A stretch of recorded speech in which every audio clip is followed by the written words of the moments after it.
Farah Pahlavi, the last Empress of Iran, is stepping back into the spotlight with a new documentary that sheds light on her extraordinary life. Known for championing women's rights, she fought for reforms that allowed women to drive, gain education, and adopt modern fashion trends. But her world was shattered when she and her husband, Shah Mohammad Reza Pahlavi, were forced to flee their homeland in the face of violent upheaval and threats. What challenges has she faced since her exile? Where does she stand today? And with recent shifts in the Middle East, what role might she play in the future of Iran?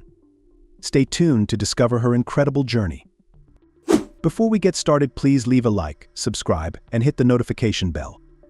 Farah Pahlavi's life can be divided into two very different parts. The first part was like a magical story from the East, filled with beauty and wonder, while the second part was full of struggle and loss. She was born in 1938 in Tabriz, a city in northwest Iran, as the only child of an army officer. Her grandfather also had an important role in diplomacy. Farah's family was among the richest and most respected in Iran. But when her father passed away, they lost their wealth, and she and her mother had to leave their grand home. They moved in with relatives in Tehran, Iran's capital.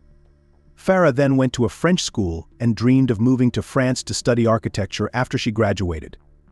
In Iran at that time, architecture was seen as a career only meant for men. But Farah didn't let that stop her, and she worked hard to get accepted into the famous Paris School of Architecture. In 1959, the Iranian embassy organized an event in Paris to celebrate Iranian students studying there. The best students were invited to a special reception where they would meet the Shah of Iran, Mohammad Reza Pahlavi. Farah, then 21, was one of the students attending. During the Shah's speech, where he encouraged the students to stay focused on their studies, he noticed Farah. Their eyes met, and in that moment, both of their lives changed forever. It was love at first sight. As Farah later shared in her memoirs, Mohammad was 40 years old at that time. Despite their 19-year age difference, she found him very attractive. To the people of Iran, the Shah was a legendary figure. He had been divorced from his second wife, Soraya, for a year, as she was unable to have a child to inherit the throne. At Mohammed's request, his eldest daughter invited Farah to dinner at her home twice, where Farah and the Shah enjoyed friendly conversations. Farah, being young and innocent, thought these dinners were just by chance, but when Mohammed proposed, she accepted without hesitation, as she was already in love. She had no idea that the future would bring many hardships. 6 months after they met, an extravagant wedding was held, unlike anything Iran had ever seen. Farah's wedding gown was designed by Yves Saint Laurent, who was working at Dior Maison then, and her crown, necklace, and earrings were crafted by Van Cleef & Arpels. The following October, Farah gave birth to her first child, a son named Reza, much to the joy of the Pahlavi family, as he was the long-awaited heir to the throne. Over the next 10 years, Farah had another son and 2 daughters. Queen Farah became a symbol of inspiration for Iranian women. She was always stylishly dressed, fluent in several languages, and a strong supporter of women's rights. Many admired her and even called her the Jackie Kennedy of the East. Under her influence, Iranian women began wearing European-style clothes and driving cars. The Shah admired Farah's courage and the initiatives she took. He trusted her completely and valued her thoughts. In 1967, Mohammed made a historic decision, giving Farah the title of Empress, which granted her great authority and made her the regent. This meant that if the Shah passed away before their son was old enough to rule, Farah would take the throne, a rare honor not given to a royal wife since the 7th century. However, not everyone in Iran agreed with the Shah's policies. One of his main opponents, Ayatollah Khomeini, felt that the Shah had turned away from traditional values and was embracing Western ways that he saw as corrupt. Because of his strong opposition to the Shah's regime and its modernization plans, Khomeini was exiled in 1964. But even in exile, he continued to lead a movement against the monarchy, encouraging the people to rise up and overthrow the royal family. Despite his intentions to maintain order, the Shah of Iran made a grave mistake that would cost him dearly. In September 1978, a protest broke out in front of the palace, calling for a change in leadership. In response, the Shah deployed soldiers and gave them full authority to act.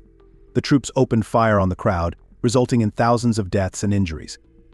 This tragic event stirred up deep resentment among the Iranian people, which could not be calmed. As a result, the Shah and his family were forced to leave the country immediately. For the next year, they moved from place to place as the new leaders of Iran promised to capture and eliminate the Shah wherever he went. The constant need to relocate wore down the Shah, and his health quickly declined. In the summer of 1980, he died from cancer in Egypt, bringing an end to Farah Pahlavi's love story.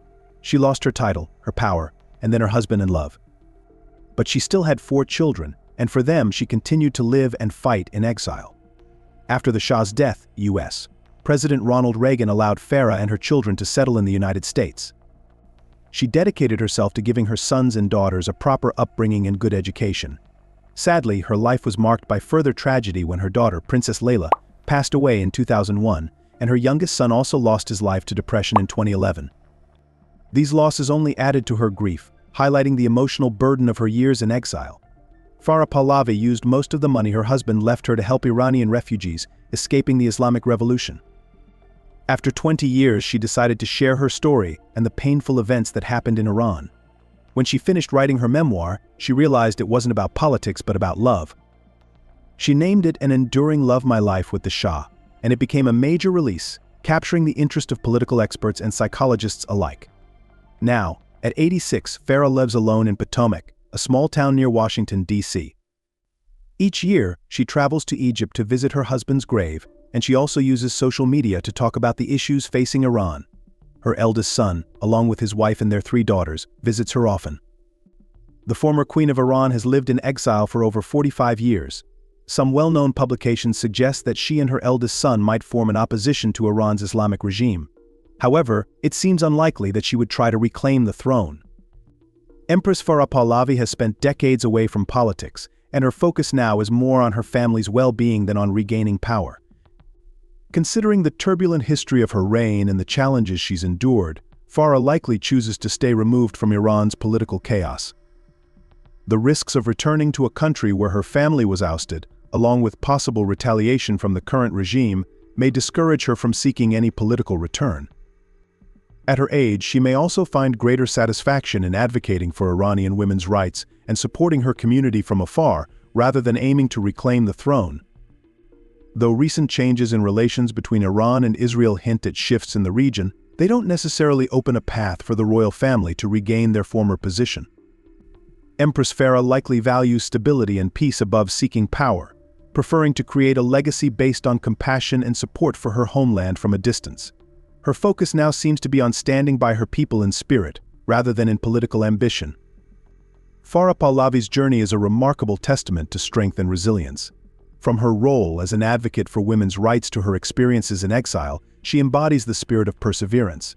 What lessons can we learn from her life? And how do you see her influence continuing in today's world? Share your thoughts in the comments below, and don't forget to subscribe for more inspiring content.